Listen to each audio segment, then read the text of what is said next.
로마서 9장 10에서 16절 말씀입니다.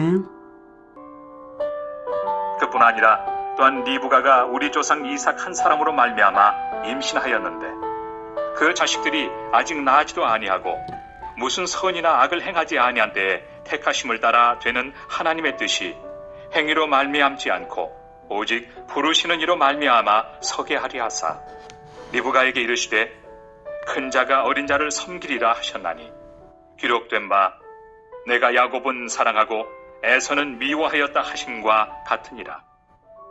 그런즉 우리가 무슨 말을 하리요? 하나님께 불의가 있느냐? 그럴 수 없느니라. 모세에게 이르시되 내가 긍휼히 여길 자를 긍휼히 여기고 불쌍히 여길 자를 불쌍히 여기리라 하셨으니 그런즉 원하는 자로 말미암음도 아니요 다른 박질하는 자로 말미암음도 아니요 오직 긍휼히 여기시는 하나님으로 말미암음이니라. 사랑하는 형제 여러분, 10월 14일 목요일 저녁 묵상에 오신 것을 환영합니다. 오늘 본문을 이해하는 데에는 어제 내용을 바탕으로 해야 이해가 됩니다. 그래서 어제 읽었던 14절까지 다시 읽었고 16절까지 봤는데요. 이스라엘은 조상 때부터 선택받은 민족으로서 4절에 말한 바와 같이 양자됨과 영광과 언약들과 율법을 세우신 것과 예배와 약속들과 조상들과 그리스도의 나심까지를 다 받았습니다. 이스라엘 민족은 그러나 최종적으로 버림받았습니다. 이스라엘은 그리스도를 십자가에 못 박아 죽이고 말았습니다. 그래서 요한복음 1장 11에서 13절의 말씀대로 이루어졌죠. 요한복음 1장 11 자기 땅에 오매 자기 백성이 영접하지 아니하였으나 이스라엘은 그리스도를 버렸으나 영접하는 자 곧 그 이름을 믿는 자들에게는 하나님의 자녀가 되는 권세를 주셨으니 이는 혈통으로나 육정으로나 사람의 뜻으로 나지 아니하고 즉 혈통의 이스라엘이라는 이유로 하나님의 자녀가 되는 것이 아니고 인간적인 의지로서 하나님의 자녀가 되는 것도 아니고 오직 하나님께로부터 난 자들이니라. 오직 하나님의 씨인 하나님의 아들을 영접하는 자, 영접함으로써 하나님의 씨, 하나님의 아들을 영접함으로써 하나님의 자녀로 난다라는 말씀을 하신 것입니다. 이 말씀대로 되었죠. 이스라엘은 분명히 선택을 받은 것이 사실인데도 그들이 버림받은 것은 하나님의 선택이 없어서인가요? 이미 질문 자체가 말이 안 되죠. 분명히 선택을 받은 민족인데도 버림받은 이유가 무엇인가요? 하나님이 불의하셔서 그렇습니까? 아닙니다. 그 이유가 11, 12절에서 밝혀집니다. 그 자식들이 아직 나지도 아니하고 무슨 선이나 악을 행하지 아니한 때에 택하심을 따라 되는 하나님의 뜻이 행위로 말미암지 않고 오직 부르시는 이로 말미암아 서게 하려 하사 리브가에게 이르되 큰 자가 어린 자를 섬기리라 하셨나니 이 11절이 핵심인데요. 말이 좀 어렵죠. 11절에서도 핵심은 오직 부르시는 이로 말미암아 서게 하려 하사입니다. 즉 하나님께서 은혜로 부르셨기에 지금의 내가 있고 미래의 내가 있다. 하나님께서 은혜로 선택하여 부르셨기에 지금의 내가 있고 미래의 내가 있다라는 믿음으로 하나님의 뜻을 행하는 자가 되라고 선택하신 것입니다.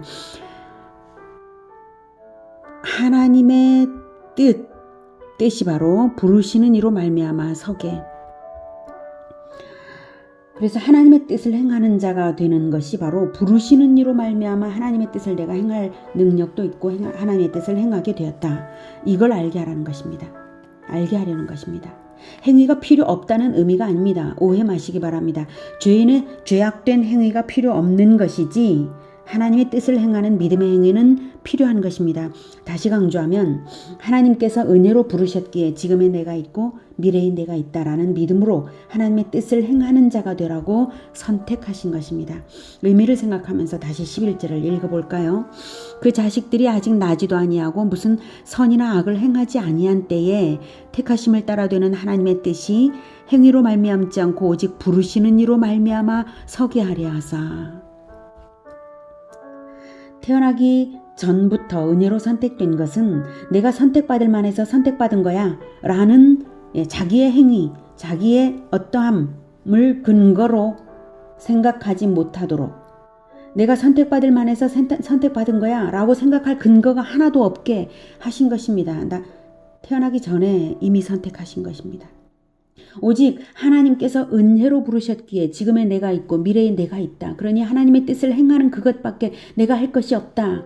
이렇게 살라고 선택하신 것이 바로 이스라엘에 대한 하나님의 뜻이었습니다.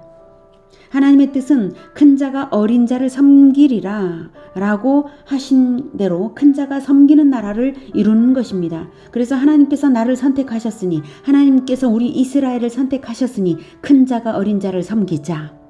어린 자를 섬기고 어린 자를 섬기는, 약한 자를 섬기고 약한 자를 섬기는 이런 것이 모든 이스라엘 백성에게 진리의 삶으로 적용되기를 바라셔서 선택하신 것입니다.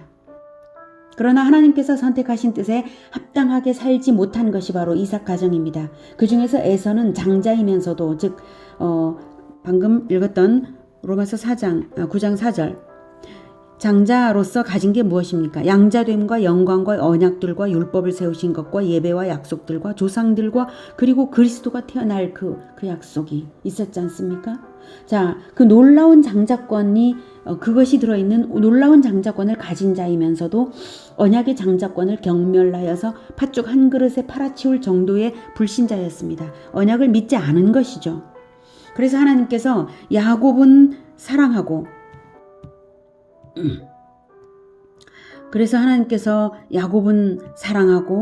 에서는 미워하실 수밖에 없었던 것입니다. 기록된 바 내가 야곱은 사랑하고 에서는 미워하였다. 이 말씀이 애초부터 나기 전부터 하나님께서 에서를 미워하신 것이 아닙니다. 장자로 태어났다는 것 자체가 이미 하나님의 은혜로운 선택을 분명하게 보여주는 것입니다. 오해가 없도록 선택에 관한 진리를 확인해 드리자면 예수님의 말씀이 있습니다. 마태복음 22장 14절에 청함을 받은 자는 많되 택함을 입은 자는 적으니라. 청함을 받은 자는 많되 택함을 입은 자는 적으니라. 마태복음 22장 14절에 분명히 이 말씀하셨습니다. 이 말씀은 청함과 택함이라는 두 단계의 선택이 있음을 분명히 알게 하십니다. 애초에 청함과 최종적인 선택, 최종적인 택함이 있는 것을 분명히 말씀하셨습니다.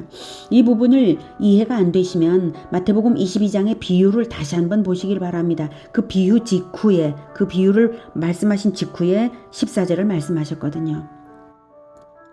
어제 묵상에서도 말씀드렸으니 어제 묵상을 또 어제 수요 예배 영상을 참고하시면 이해가 될 것입니다. 그러면 청함과 택함 사이에 무엇을 하나님은 원하실까요? 바로 11절에 나타난 하나님의 뜻이 이루어지기를 원하시는 것입니다. 즉 택하심을 따라 되는 하나님의 뜻이 행위로 말미암지 않고 오직 부르시는 이로 말미암아 서게 하려 하신 것입니다. 오직 하나님께서 은혜로 나를 부르셨기에 지금의 내가 있고 미래의 내가 있다. 그러니 하나님의 뜻을 행하는 그것밖에 내가 할 것이 없다. 이렇게 살라고 선택하신 것이고, 하나님의 뜻은 큰 자가 어린 자를 섬기리라 하신 대로 큰 자가 섬기는 나라를 이루는 것입니다. 14, 15절. 그런즉 우리가 무슨 말을 하리요? 하나님께 불의가 있느냐? 그럴 수 없느니라. 하나님께서 언약을 어긴 것이 아니라 이스라엘이 언약을 어긴 것입니다.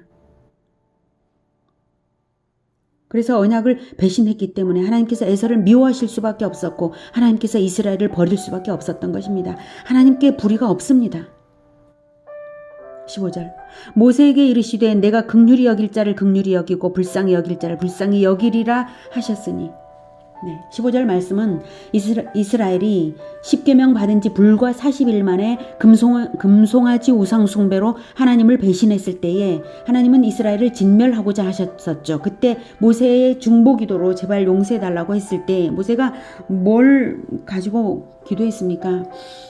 생명책에서 내 이름을 지워버릴지언정 이스라엘을 제발 용서해달라. 이렇게 기도했잖아요. 그 중보기도를 들으시고 돌이키시며 하나님께서 주신 말씀이 이겁니다. 긍휼히 여길 자를 긍휼히 여기고 불쌍히 여길 자를 불쌍히 여기리라. 이스라엘을 긍휼히 여기고 불쌍히 여기신 것입니다. 말도 안 되는 이스라엘을 말입니다. 왜 하나님이 긍휼과 불쌍히 여김을 두 번씩이나 말씀하시겠습니까? 같은 의미인데 말입니다.